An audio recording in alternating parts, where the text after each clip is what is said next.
Policing in the digital age means every moment, every incident can be caught on camera, and sometimes followed by accusations of excessive use of force. But now, hundreds of police departments are exploring whether their own cameras might create a more complete picture of a scene. Rialto, California Police Chief Tony Farrar is the first in the country to outfit all 75 beat cops with body cameras, worn on lapels or eyeglasses. Others are now looking at Rialto as a test case for their own department-wide programs. Farrar says the year before body cameras went on officers, there were 24 complaints of excessive force. The next year, it dropped to 3. Sergeant Chris Heiss. Everyone acts better. I think it teaches our police officers and our citizens to treat each other more respectfully. Who's the driver of the white truck? Who all was in the vehicle with you? Heiss says police body cams help tell the whole story, start to finish. The thing of the past is the 3-second cell phone clip from, John Doe that put in and said, this is what the police officers did. Now we'll show you 3.5, 4 minutes of the contact prior to. The ACLU's Peter Biebring says his organization, which normally opposes surveillance of citizens, endorses the body cameras, and not just in Rialto. A picture's worth 1,000 words and video many more. Video from the perspective of the officer is going to be an invaluable tool in determining why an officer acted the way he or she did and whether he or she acted appropriately. Case in point, when this driver allegedly ran a stop sign, How you doing, sir? what should have been a routine stop escalated. For good or bad, the evidence will be there for all to see. Everything that I've done is on video. Terry Okita, CBS News, Rialto, California. Hi there, I'm Darren Howard. And I'm Robert Nisbet. You're tuned into Video Radio at Radio Free Canada, independent media for an intelligent world, talking about solutions to police brutality. And it seems that one of the solutions would be have the cops wear cameras so we can see what they're up to. In fact, locally, our police commissioner said after the Jeff Mantler incident that they were ordering body cams for the local cops and those didn't materialize. But they did manage to scrape up $48 million for a new facility for the RCMP. Yeah, because they're so credible. We're talking about the major incidents of police brutality, starting with Ferguson, but moving into Ferguson, well, they weren't releasing a lot of information, and this cheesed off a certain group of individuals. Oh, the socialist hacker group known as Anonymous. So, be prepared. Check this out. Greetings, world. We are Anonymous. A day after the death of Michael Brown, the hacking collective known as Anonymous released this video, launching what it calls Operation Ferguson. To the Ferguson police. The video urged local residents to protest Brown's killing, promising retaliation if police interfered. If you abuse, harass, or harm in any way the protesters in Ferguson, we will take every web-based asset of your departments and governments offline. That is not a threat, it is a promise. Attacking the protesters will result in the release of personal information on every single member of the Ferguson Police Department. Anonymous is a self-described leaderless network of activists and hackers. They often come together to protest what they see as violations of civil and human rights. Videos featuring computer-generated voices, threats of hacking, and masked characters have become their trademark. In its videos for Operation Ferguson, the group is making an unusual demand, calling for federal regulation of police conduct.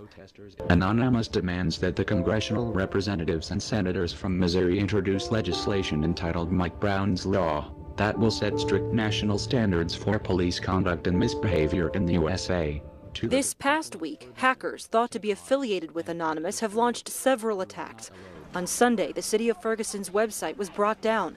On Tuesday, the home address and phone number of St. Louis County Police Chief John Belmar was posted online. An email bomb was also dropped, overloading city email accounts. And on Wednesday, police dispatch tapes said to be from the day of the shooting were released. Now, Anonymous, or some part of Anonymous, or at least someone claiming to be Anonymous, is still making itself heard, still making its impact on the police department. Well, yes, the St. Louis County Police Department confirmed for me that last night their web system county-wide went down. Their email system was not worked, but definitely people have felt the effects. All right. America Tonight's Laura Jane Bleha here.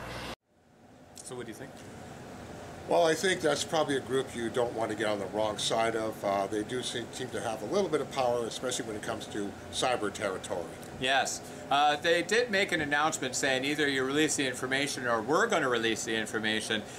We've got to check on our time frames. I thought that Anonymous released it and then the Ferguson police released the name of the officer, but there's a little bit of discrepancy there. So make sure you check out our facts. But at least the Ferguson PD did release the name of the officer involved in the shooting, and they also tried to smear the name of the victim, but that's another story.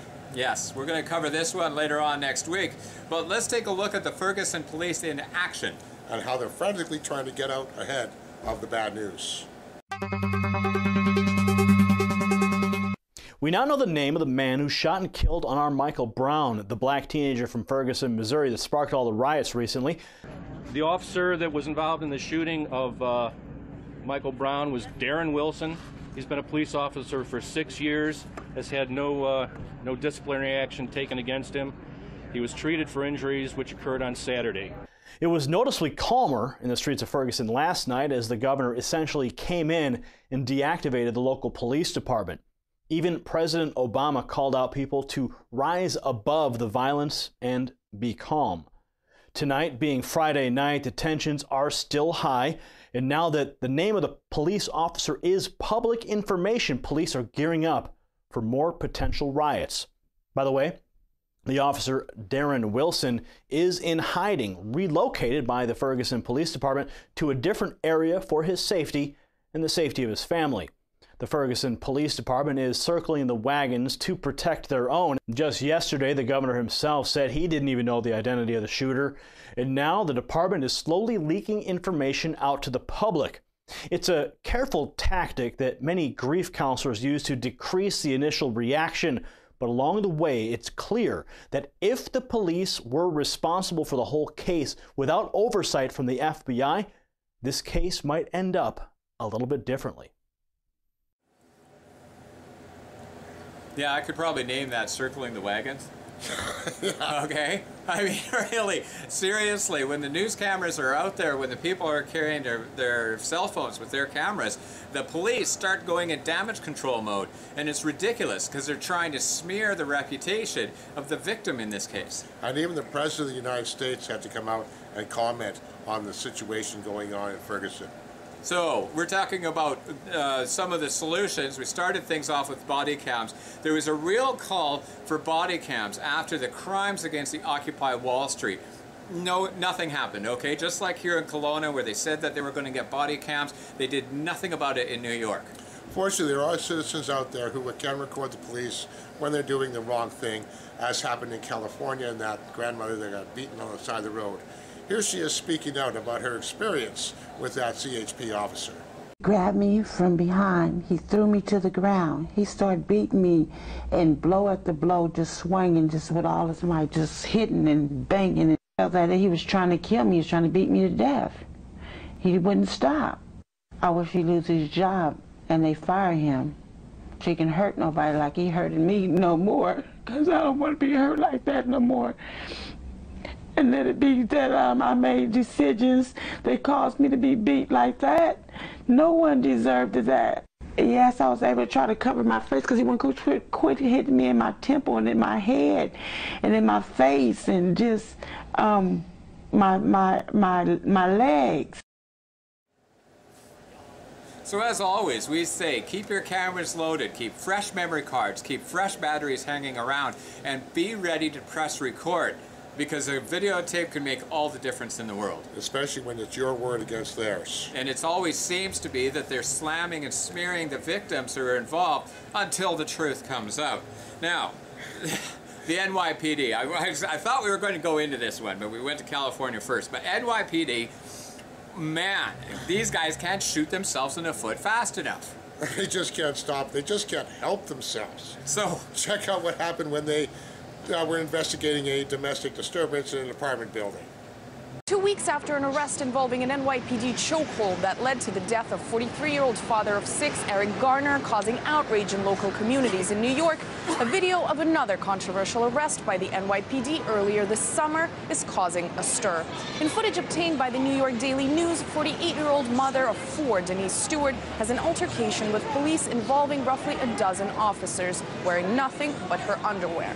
According to reports, the NYPD had received a 911 call over potential domestic disturbance on July 13th, but did not get an apartment number. They knocked on Stewart's door after hearing shouting, and she told the officers they had the wrong apartment. Stewart, reportedly having just stepped out of a shower, was wearing a towel that ended up slipping off during the chaos. During attempts to cuff her, Denise Stewart spent over 2 minutes in the hallway of her Brooklyn building, just in her underwear, topless, as neighbors repeatedly yelled out that a female officer should be involved and that Stewart has asthma, while the woman herself also asked for oxygen.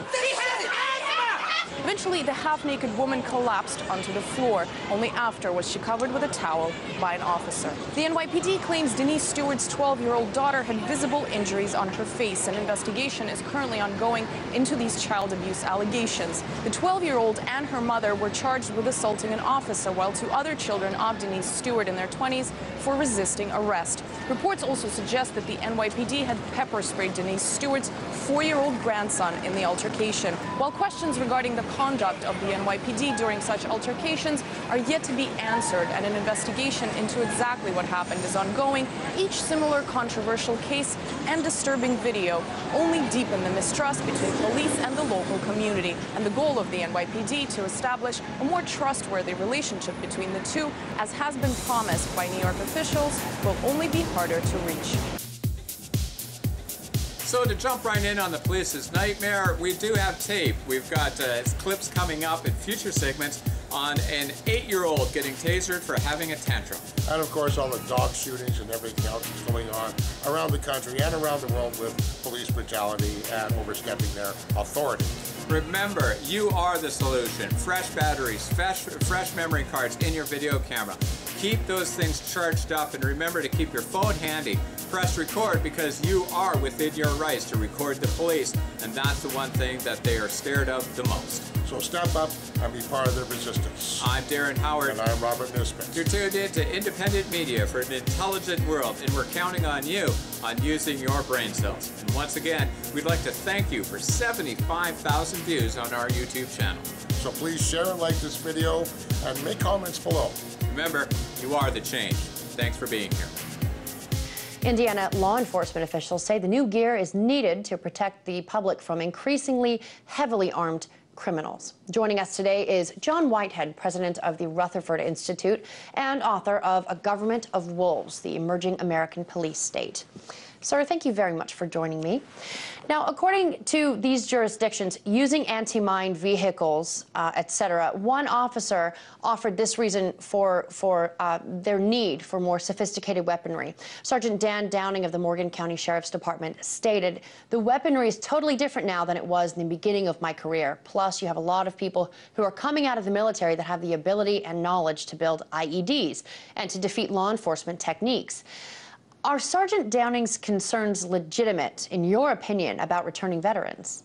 Not what I see. It sounds like paranoia to me. Like there was an Indiana sheriff who recently said he needed an MRAP, which is the mine-resistant armored protection vehicle, which is 25,000 pounds and 25 foot long and basically a tank, that that America was in a war zone now. If that's true, then we're in a bad state of affairs, because if we're in a war zone, that means that the police are the military, which means that the American citizens are enemy combatants. That's the new paradigm, in my opinion. If that's the way the police are viewing this, we're in trouble. But no, working with military veterans across the spectrum, from the Air Force to the Marines, I don't see any of that. No, most of them don't own weapons, and many of them can't own weapons because of the fact that they are military personnel. We had the case of Brandon Robb, a 26-year-old Marine who was snatched from his home by the Secret Service Department of Homeland Security because of his Facebook post, anti-Obama Facebook post, by the way.